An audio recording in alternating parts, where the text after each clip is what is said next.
Hello students, Coimbatore சரௌண்டிங்கில் ஒரு good engineering காலேஜாகவும் அது மட்டும் இல்லாமல் நல்ல பிளேஸ்மெண்ட் கிடைக்கிற காலேஜாக தேடிட்டு இருக்கீங்களா? அப்படின்னா பிபிஜி இன்ஸ்டியூட் ஆஃப் டெக்னாலஜி ஒரு குட் சாய்ஸாக இருக்குமே.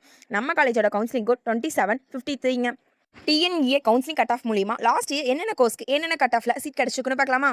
ஏஐடிஎஸ்க்கு ஓசி கம்யூனிட்டிக்கு 145, பிசிக்கு 120லையும், பிசிஎம்க்கு 107லையும், எம்பிசிக்கு 130லையும், எஸ்சிக்கு 107லையும், எஸ்சிஏக்கு 126லையும், எஸ்டிக்கு 125லையும் கிடைச்சிருக்குங்க. அதுவே சிஎஸ்சின்னு எடுத்துக்கிட்டிங்கன்னா ஓசி கம்யூனிட்டிக்கு 143லையும், பிசிக்கு 160லையும், பிசிஎம்க்கு 128லையும், எம்பிசிக்கு 88லையும், எஸ்டிக்கு 88லையும் கிடைச்சிருக்குங்க. அதே இசின்னு எடுத்துக்கிட்டிங்கன்னா ஓசி கம்யூனிட்டிக்கு 139லையும், பிசிக்கு 93லையும், பிசிஎம்க்கு 160லையும், எம்பிசிக்கு 130லையும், எஸ்சிக்கு 103லையும், எஸ்சிஏக்கு 126லையும் சீட் கிடைச்சிருக்குங்க. அதே ஐடின்னு எடுத்துக்கிட்டிங்கன்னா ஓசி கம்யூனிட்டிக்கு 133லையும், பிசிக்கு 94லையும், பிசிஎம்க்கு 106லையும், எம்பிசிக்கு 100லையும், எஸ்சிக்கு 90லையும் சீட் கிடைச்சிருக்குங்க. என்ன ஸ்டூடெண்ட்ஸ், இதே கட் ஆஃப்ல நீங்களும் உங்கள் சீட்டை செக்யூர் பண்ணணும்னு நினைக்கிறீங்களா? ஸோ ஸ்க்ரீனில் தெரிய நம்பருக்கு இப்போவே கான்டாக்ட் பண்ணி நம்ம காலேஜோட உங்கள் சீட்டை செக்யூர் பண்ணி வச்சுக்கோங்க. தேங்க்யூ ஃபார் வாட்சிங்.